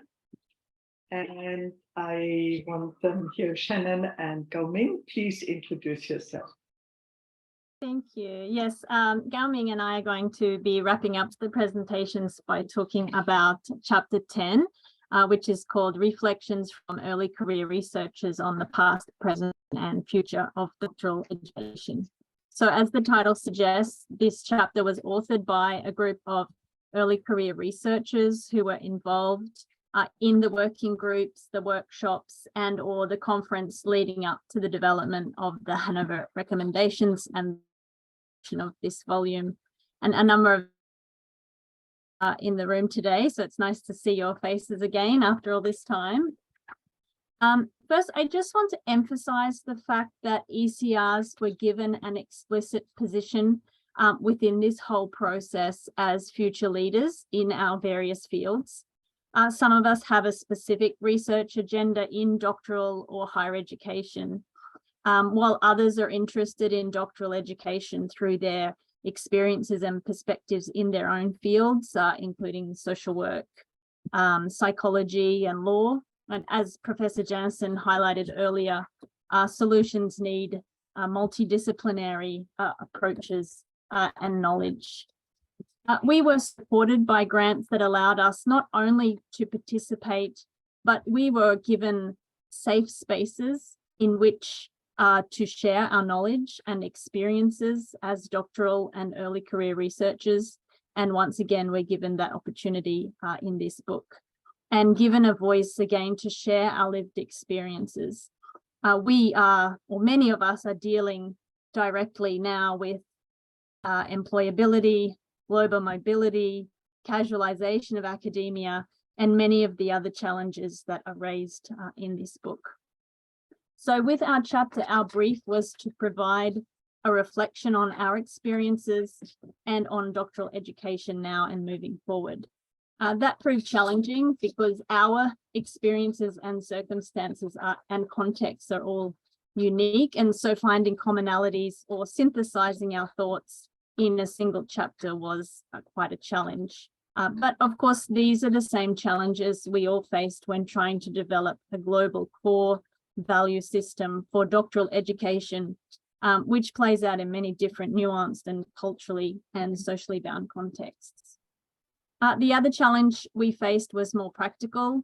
Our collaborators, 15 authors, are living all around the world, almost all in different time zones with our own busy schedules. So chapter 10 is a product of an interactive, asynchronous process where we responded to various written prompts in an online shared document over a number of months. And so Gao Ming is going to share some select highlights from the chapter. Thank you. Thank you, Shannon. And I think I should continue. Yeah, no, not only for, thank you, Shannon, for not only outlining the background of our chapter, but also for coordinating us 15 ECRs from different parts of the world to form this chapter together at that time. It's quite challenging work to form the chapter, also the same challenging to coordinate all of us. And also, I want to also use the opportunity to thank Marisi and also other organizers who invite us to present the chapter here, giving us the opportunity to make our ECR's voice to be heard. And also, when we prepare this, actually we receive a lot of encouragement to really help us to present our works. And as Shannon already shared a little bit, that I want to continue to highlight some main findings of our chapters. So in our chapter, we try to reflect on the depth and also breadth of doctoral education across different contexts. We also want to, from our perspective, to compare and share and also analyze the shared challenges across different cultures. And we also reflect on the Hanover recommendation and also to see how it's relevant for us as an early career researcher. We also discuss the engagement and support at the moment for early career researchers in academia and also in the course of doctoral education development. And finally, as it's also the goal of the Hanover recommendation and also the conference at that moment, that is to empower our ECRs as future leaders of doctoral education. So we also reflect on what is the role, of how do we understand as the future leaders as early career researchers in doctoral education in the chapter. And due to time limits, at last, I want to highlight some of our perspective only on the challenges part, and also we consider the future of doctoral education and also the future of us as early career researcher in doctoral education. From our perspective, these two parts are very interactive. As written also in the book chapter, we see that some of the issues in doctoral education affect us as early career research a lot at the moment. And just to feel some of the tensions we notice in doctoral education that affect us at the moment. For example, it has been also frequently mentioned already related to the doctoral employability and employment issue. We already noticed there is a tension between the expansion of doctoral education and the limited tenure-check academic positions, and also the not sufficient recognition of PhDs at the value in the non-academic markets. Behind that, actually, we need to reconsider the purpose and also the recruitment criteria of doctoral education. And we also, the second issue is the international mobility issue.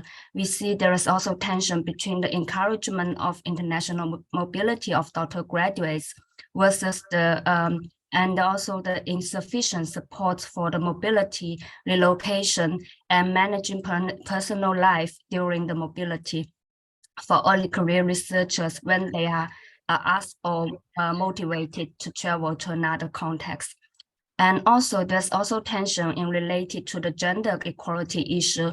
While we see the encouragement of gender equality in doctoral education, we should also see there's still tension between that and also the remaining male-dominated structure in the system that are not providing sufficient support for doctoral motherhood for female PhD graduates to sustain and advance their career, especially when they are just freshly graduated from the PhD. And in the chapter, we also try to find some answers to these challenges above.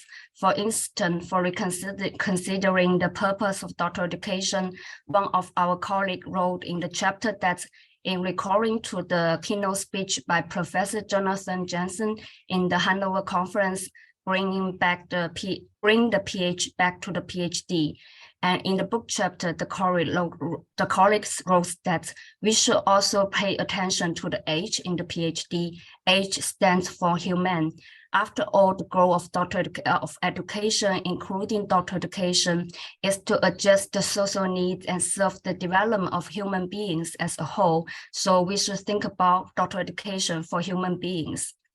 And another answer we try to raise in the book chapter is to bring out the actionable changes by translating the Hanover recommendation into different contexts. like what we are doing today here to promote the book, and also going beyond the book chapter led by Marisi and also our colleague Jing Qi in another following up project on early career research incubation. We continue to discuss more on early career and middle career researchers' career development, and with a focus on female early career and middle career researchers. And this is an example we want to also share about for the actional changes. So lastly, we want to end our part here, just trying to call for more actional changes together with you all, and hopefully we can bring out a positive and collaborative future for doctoral education together in the future. Thank you. Thank you very much, Ming, and thanks everybody very much, and also our participant and audience. They're still listening and to us, and Christian offered to read the question.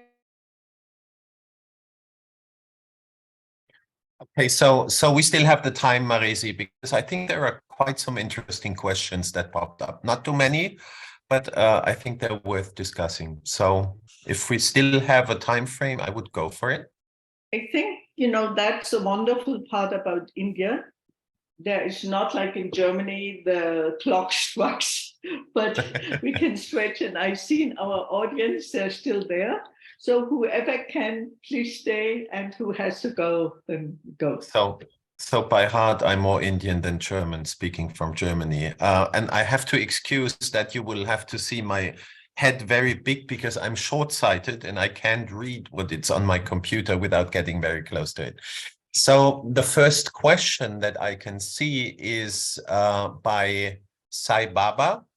And it's asking about the possibility of adopting the good practices in a country, the good practices that we were proposing by others. And the question is asking about the challenges of adoption. I could immediately answer, but maybe I'm not the one to answer that. So could somebody say something about the task of adopting good practices? Well, maybe who wants? Roshada, you adopted some, and who would be Jonathan? You are of course welcome. And Beate, she knows quite a lot about that. I think if I might give it a shot, I think that adopting good practices or programs or policies from another country is obviously always a good idea, but it seldom works in the way you make a photocopy on a photocopying machine, because every context is different, every culture is different, every politics of both institutions and countries are different. And so my guidance to my students is always do study comparatively what happens for this context, the doctorate, but understand that the best you can do is to take broad ideas and then ask, how might this fit into my particular context, as opposed to expecting a direct transplant from context 1 to context 2. That obviously is very, very difficult. It doesn't demean or diminish the importance of comparative thinking. It simply means to apply with wisdom in the context of your work. I can only agree, and I tend to tell everyone, like on this group or my students, I never say best practices, because then it seems you don't need to change. But when you adopt, you look around what are promising practice, and just as Jonathan said, what is the context, and then see what can you apply. So you need to know your own country as well. Could I make a comment on that as well, Marisi? Of course. I think, I mean, I agree fully with the previous points about not best practice, maybe good practice. But one thing which has become a common practice in Europe across European countries is what's called mutual learning exercises. In other words, where one sees a common issue which countries have, and then you bring together the good, best, whatever you want to call them, practices of different countries, and you see how together they can mutually learn from one another. Let's say almost to pick and choose and see that, yes, this is a really good idea, but we can't use that in our country because our university systems are funded differently. So we couldn't apply it there. But we can use this part of it. That's different. That's one aspect we can use.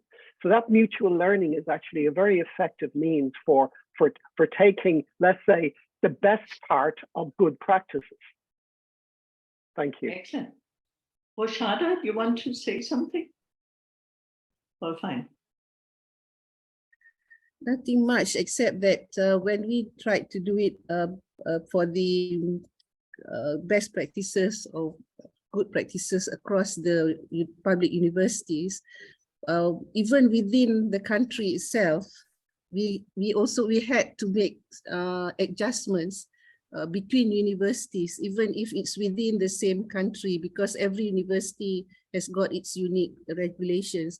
But what we did was to come up with a simple baseline of acceptable practice across the board. And then if anybody wants to enhance it or make it more stringent or whatever, they can go on to do.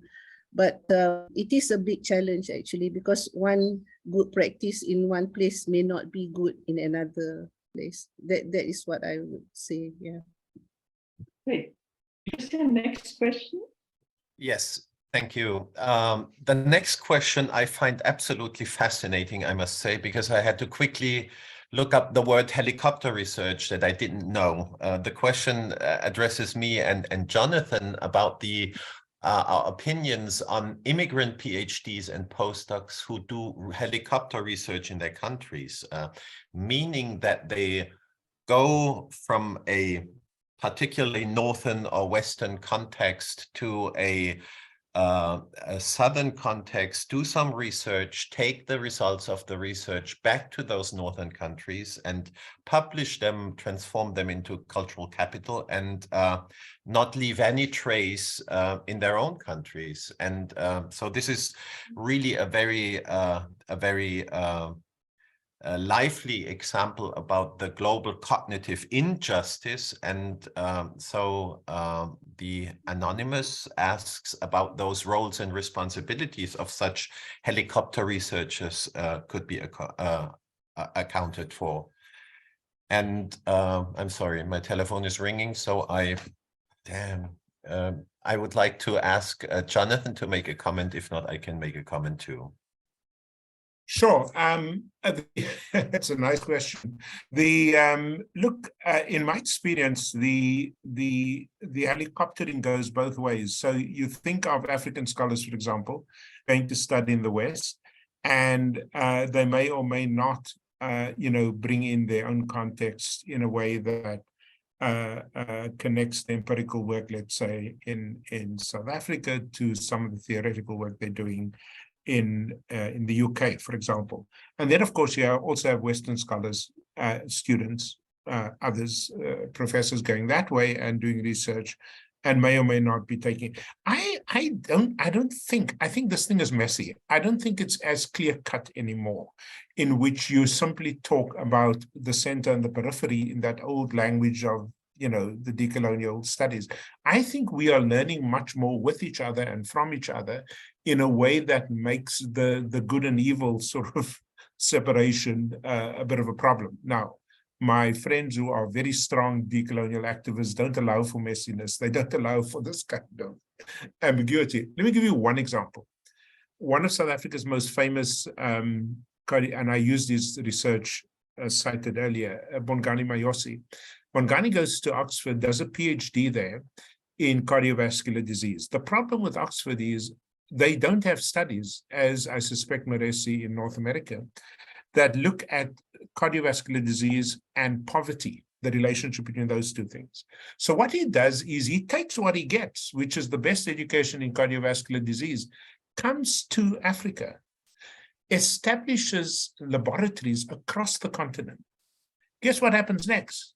Researchers from Oxford, from Sussex, from Texas come to his laboratories to learn about the relationship between cardiovascular disease and poverty because of its prominence in the African condition. It seems to me that is more and more of a reality. You might also have seen this with when South Africa discovered the Omicron variant during the pandemic, the first reaction from the West was to say, oh, shut up, you're the starting point for disease, you're not the starting point for discovery, And so they ignored that, but absorbed our research. What was the payback?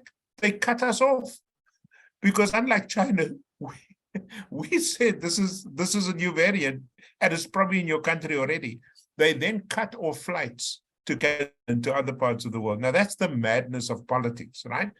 But the good thing about science and science in the 21st century is that you're seeing scholars like myself, like many of the people on the screen, who are moving back and forth, learning from each other, contributing theoretical and empirical value to our studies in different continents. And so while there's still a huge imbalance of resources, I'm not denying that, I think we should also allow for the fact that the world of science and scientists, scholars in the humanities, social sciences, the medical sciences, that is becoming may I just throw in one more thing, Christian? I spent a good part of my graduate studies in the United States. And so I'm still linked very much to what happens in that country through things like CNN.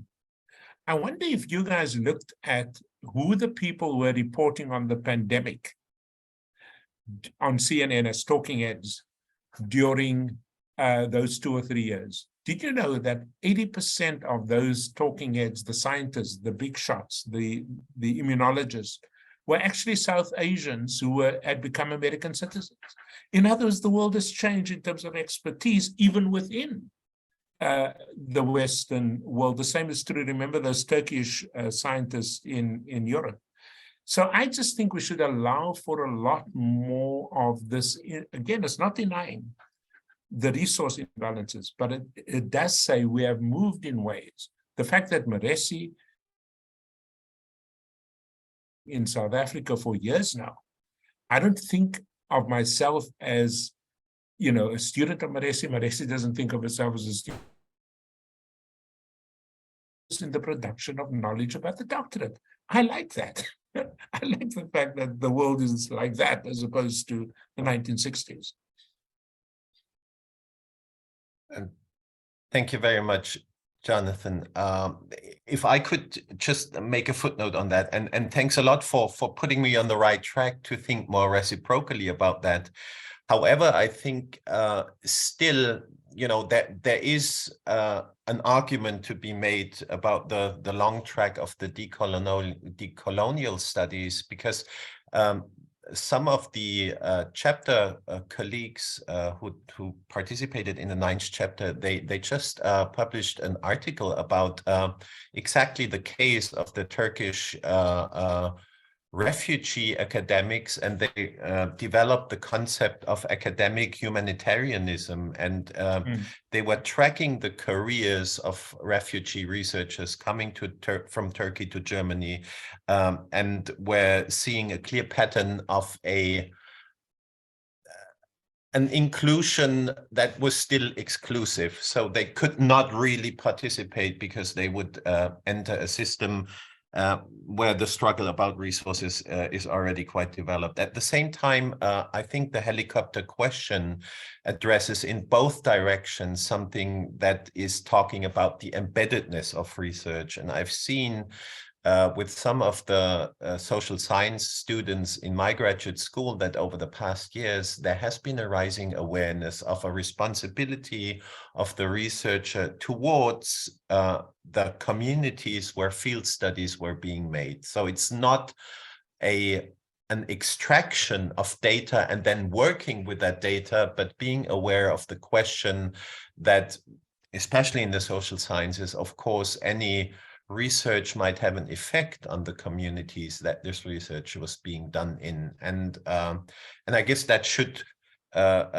work in both directions. So there are still a lot of those issues about knowledge extraction and you know, undetach them from the environments that knowledge is basically very relevant to. And I think that could be a policy that should be, you know, part of the considerations of the Western, the Southern, the Eastern, and the Northern funding agency for research. So thinking about the responsibilities towards the communities where that research is being made. That would be some sort of a reflective feedback process that could be thought about. But that's my comment, and maybe we shall go on Marisi. Somebody else wants on that question? I would say let's go. We have 2 more questions at least, that's what I see. Let's go on, because I know we're losing audience. They're anywhere patient. And for many of us, for some of us, it gets late. So maybe Christian, we go to the next one. The next question is about if we have any ideas on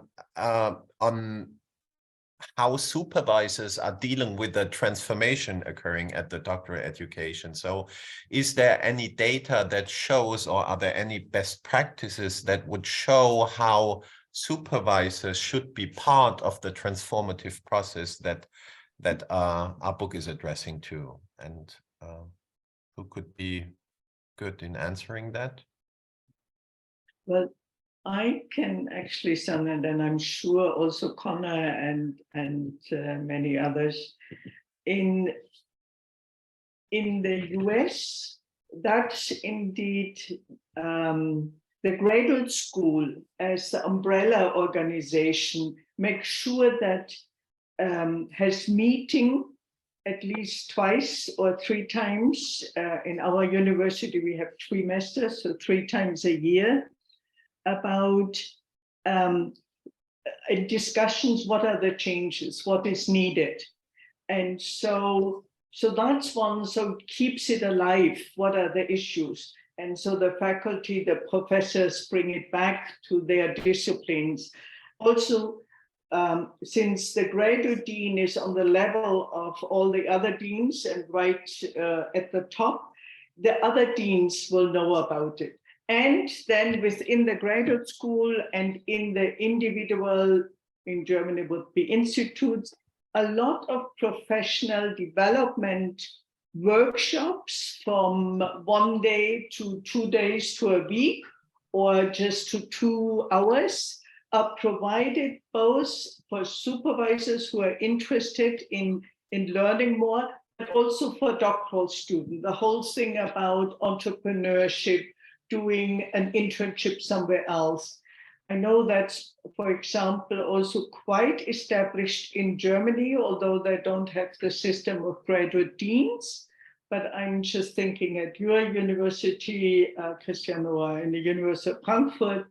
So there are again various ways, and we heard from Roshada before also how they're trying to address current needs and keep that alive. And I personally really favor that we have a centralized graduate school with a dean and not just some person who provides and thinks about the services, because then it will be also in the academic senate and it will be discussed at relevant policy-making decision within an institution. So not in a country, but within an institution, and from there it goes from the various deans down to the department.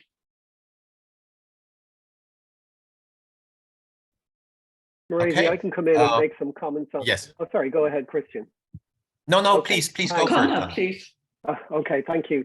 Let me give you a practical example of this, of how it unfolded in Ireland. if you go back to 2004, there was one graduate dean in the 7 Irish universities, and his job at the time was purely for master's programs. By 2007, there had been a transformation of doctoral education, and there were 7 graduate deans. Now, I have to emphasize that in Ireland and indeed in Europe, the concept of graduate school is fundamentally different from that in the US, and the structures are quite different. But the changes in doctoral education was a move towards a far more structured approach in terms of the planning, in terms of supervisory structures, and the opportunities for training for PhD candidates themselves. There was it was interesting, there was initial reaction from supervisors saying, I don't want my students taken away from me. It was this sort of, they're my students, don't touch them. But within the space of a couple of years, this had changed because supervisors recognized that having the support of the institution, of having the support of external training for their PhDs meant that the PhD students came into the lab or into the library or wherever they were working, having gone through courses on research methodologies, on statistics, on whatever relevant for their discipline, and indeed areas around research ethics and integrity, on scientific writing. So they found that this was of high value to them because it actually lightened their workload in a sense. It took off workload, which previously some supervisors had actually provided these types of courses for their PhD. So I think, and it has persisted through today, where there's now a greater focus on, let's say, on the future careers, the careers beyond academia for their PhD. And I think that, you know, it has been highly beneficial for both the candidates, the students, and indeed the supervisors themselves. So I think for us, certainly here in Ireland, it's been a positive experience. And I would see from work in Europe that it has been very much the same in other European countries. Thank you. Thank you, Conor. I think we move on to the last question. The last question is on mobility. It's asked to Gao Ming, and from my understanding, it asks about the motives of mobility, whether there is still a center of gravity that makes mobility, in globally speaking, in one direction towards the West more probable than the other, and how to challenge that. So maybe Gao Ming, you can share. And I would also think that's really a question also for Deva too, because she really talked about mobility. So Gao Ming, if you have something to say or to add. Yes, yeah, thank you. Yeah, and thanks for this question. It's very important because it's one of the major reflection we discuss in the chapter and also continue afterwards. And for the reason, I think first is that I think we consider internationalization, including international mobility, its benefits for academic research. I think especially like today, we have this international events. So I think we believe that that's one motivation, that when mobility is encouraged in doctoral education and during the training or also after that. And another thing is that I think it's also considered benefits for researcher, because when I was a PhD student, my supervisors usually also told me that I should go abroad to see as much as I can, because I'm a qualitative researcher. I myself need to enrich my experience so I can be a better tool to understand the world and also my data. So in this sense, I think international mobility, it can be beneficial for researcher to develop. And also last things I can come into mind, I think the policy recommend that for one thing is also to encourage the institutional mobility and to avoid inbreeding in higher education system, especially for those are very close system, for example, in China, and I see the same in Finland where I graduate. And for example, another reason I find it very interesting in Finland's case that we are encouraged to go mobile after graduations. Also, for one reason is to promote Finnish science abroad, worldwide. So we have this Finnish postdoctoral foundation, mainly is to encourage people who graduate within 2 years to go abroad for another 2 years and to disseminate our PhD research and do the continual postdoc research. So this is the motivation I can see from my perspective.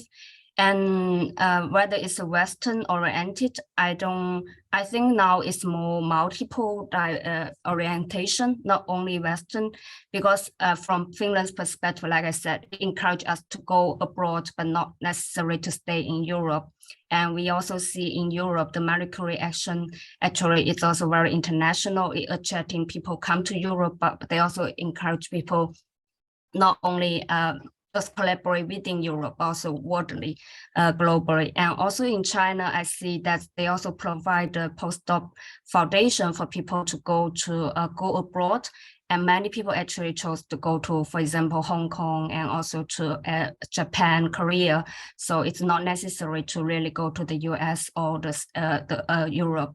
So yeah, I think it's more and more diverse direction, not necessarily it's very Western mobility.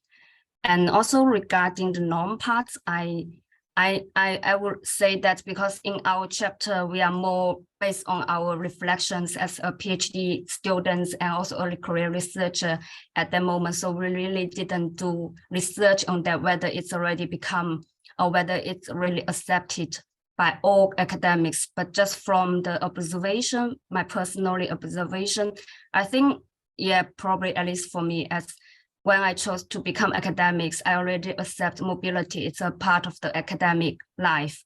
But the challenging thing we try to raise here is that, sorry, my laptop is running out of, yeah, the challenge here is that maybe when we go mobile, there's not enough institutional or system support for us to realize this mobility, to enjoy the benefits.